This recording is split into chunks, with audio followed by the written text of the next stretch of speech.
So, what we're hearing from multiple reports is that a massive, coordinated military campaign by the United States and Israel against Iran, well, it's already in its advanced stages. And look, this isn't just speculation. This is a conflict unfolding right now, and it has profound implications for the entire world. And if you want to understand the stakes here, you really only need to hear the position coming straight from the White House. The terms being laid out aren't about negotiation. No, they're about a very definitive end goal: unconditional surrender.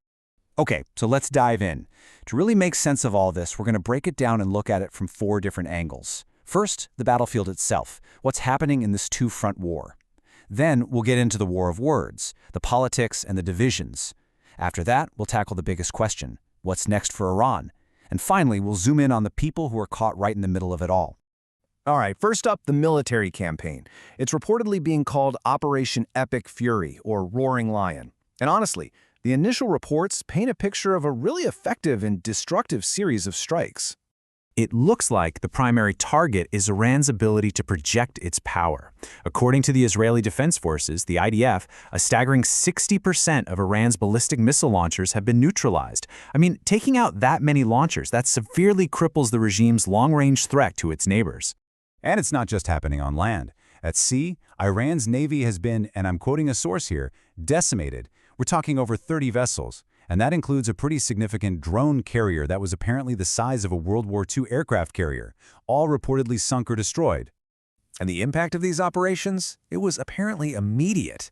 The commander of U.S. Central Command, that's CENTCOM, reported a huge drop in attacks from Iran right after the campaign kicked off. A 90% decrease in ballistic missile attacks and an 83% drop in drone attacks. I mean, numbers like that really suggest the strikes were incredibly effective at suppressing threats from day one. But you know, this isn't just about Iran. A second front has opened up after Hezbollah joined the fight, launching missile barrages into northern Israel. So now Israeli ground forces are reportedly inside southern Lebanon, setting up what they're calling a forward defensive position with the stated goal of forcibly disarming the group. Okay, let's switch gears and move to the political theater that's surrounding all of this. Because while bombs are falling, there's a war of words raging, and it's revealing both unity among allies and some deep divisions at home. Publicly, the message coming out of Washington and Jerusalem is one of total lockstep unity. From the U.S., the demand is clear: unconditional surrender. And from Israel, the message is one of historic cooperation and a promise to see the mission through. And back in Washington, that leadership has gotten some key political backing. The Senate, in a pretty narrow vote, blocked a war powers resolution.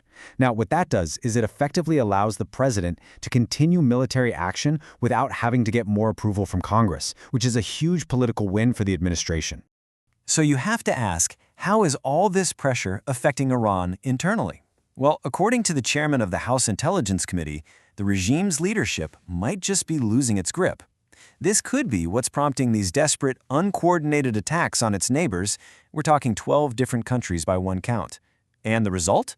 It seems to be driving those countries away from Iran and, you guessed it, closer to the U.S. This brings us to the biggest question of all. What happens next? We're hearing reports of defections from Iran's Revolutionary Guard Corps, the IRGC, and a regime that's been in power for 47 years is now on the brink. A massive power vacuum could be opening up.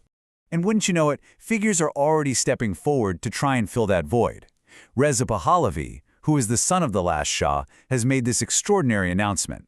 He's saying that he has accepted what he calls a mandate from the Iranian people to lead a transitional government. His plan seems designed to reassure, well, pretty much everyone, both Iranians and the international community. It's built on 4 main pillars. First, an orderly transition to avoid chaos. Second, and this is key, learning from the past by avoiding mistakes like the de-Baathification in Iraq. Third, rebuilding the economy. And finally, the ultimate goal, letting Iranians choose their own future through free elections. Pahlavi isn't the only one in the running. There's another group, the MEK, that's also in the mix. Now, it's a highly controversial organization. The source material has analysts describing it as a Marxist Islamic cult, and its leader has also declared herself the head of a transitional government. So yeah, that's setting the stage for a potential internal power struggle. You know, amidst all this high-level military and political maneuvering, it's so easy to lose sight of the people on the ground. So let's take a moment and look at this whole conflict from their perspective. Over in Lebanon, the fighting between Israel and Hezbollah has forced civilians from their homes. This resident of southern Beirut describes their new life as miserable and tragic, a direct and heartbreaking consequence of the conflict spreading. But inside Iran, the reports we're seeing suggest a completely different and pretty shocking reaction. According to one expert who has contacts on the ground, there are videos showing Iranians cheering as fighter jets fly overhead. Her explanation? They don't see this as an attack on their nation, but as the liberation of a people held hostage by their own government. And in Israel, the reported success of the campaign is having a real, tangible effect on daily life.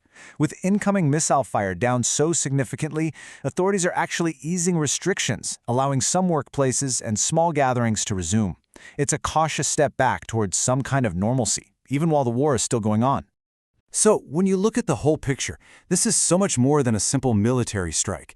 It's really a conflict being fought on multiple fronts: military, political, and ideological. And the outcome, whatever it turns out to be, has the potential to fundamentally reshape the entire Middle East. And that, of course, leaves us with the ultimate question. This conflict isn't just about dismantling a regime. It's about what comes next. As this old order appears to be crumbling, the battle to define Iran's future, and by extension the future of the entire region, has really only just begun.